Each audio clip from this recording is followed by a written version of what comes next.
دهان التشوك بنت من افضل الدهانات اللي ممكن تشتغلوا بيها في الاعمال اليدويه، لانه دهان جودته عاليه جدا، ودهان قوي على الخشب وعلى الازاز وعلى المعادن وعلى اي خامه. وبالنسبه للدهانات هو اقوى من دهان الاكريليك.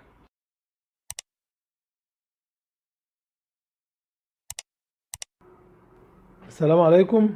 النهارده ان شاء الله هنعمل دهان لتشوك بنت لكن بخامه جديده. احنا قبل كده عملنا التشوك بنت مع بعض بالجبس وعملناه ببودرة التلج، لكن في ناس كتير بتواجه مشاكل في الحصول على الخامات دي في كذا بلد، وعشان كده النهارده هنعمله بخامة مختلفة عشان يبقى فيه بدائل كتير قدام الناس تقدر تختار منها. المكون الاساسي معانا النهارده هيكون هو دهان الحوائط.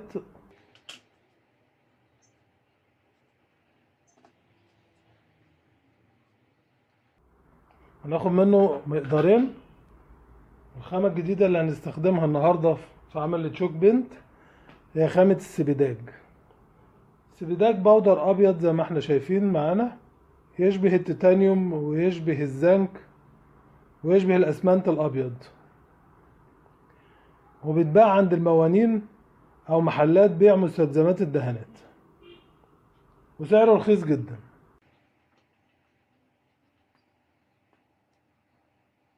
هناخد منه معلقة واحدة على الدهان بتاعنا وهنشتغل.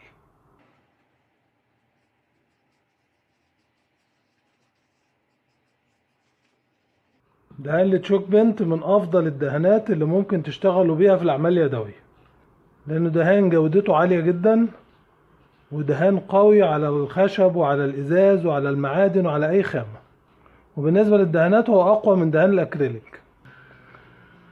هنقلبهم كويس جدا مع بعض لغايه ما يندمجوا تماما عشان ما يبقاش عندنا اي تكتلات في الدهان بتاعنا. احنا ممكن نتحكم في سمك الدهان عن طريق كميه السبيداج اللي بنحطها مع دهان الحوائط.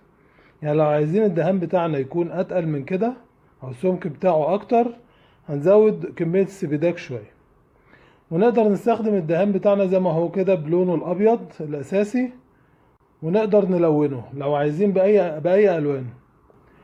واحنا اتكلمنا عن الملونات في فيديو قبل كده على القناة، والفيديو موجود وهحط لكم الرابط بتاعه في صندوق الوصف عشان اللي عايز يرجع ليه يقدر يشوفه.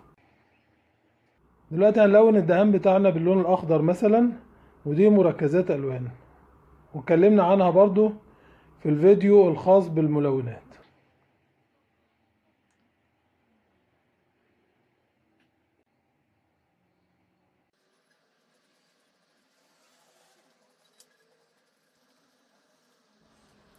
ودلوقتي هنجرب اللون بتاعنا مع بعض.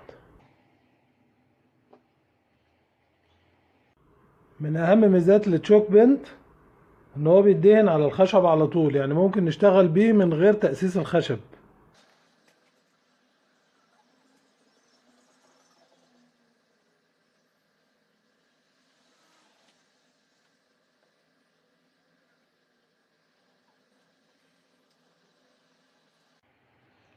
ده شكل الدهان بتاعنا، والحقيقة الدهان ناعم جدا والتغطية بتاعته عالية وجودته ممتازة. يا ريت كلنا نجرب الدهان ده وتقولوا لي في الكومنتات رأيكم ايه في جودة الدهان نفسه.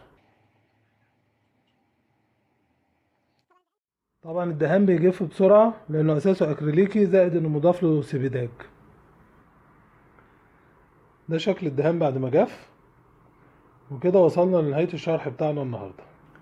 اللي شايف انه استفاد من الفيديو يا ريت تدعمنا بلايك وشير، واللي مش مشترك في القناة يعمل اشتراك ويفعل زر الجرس عشان يوصله كل جديد. نتقابل في فيديو جديد ان شاء الله. في امان الله.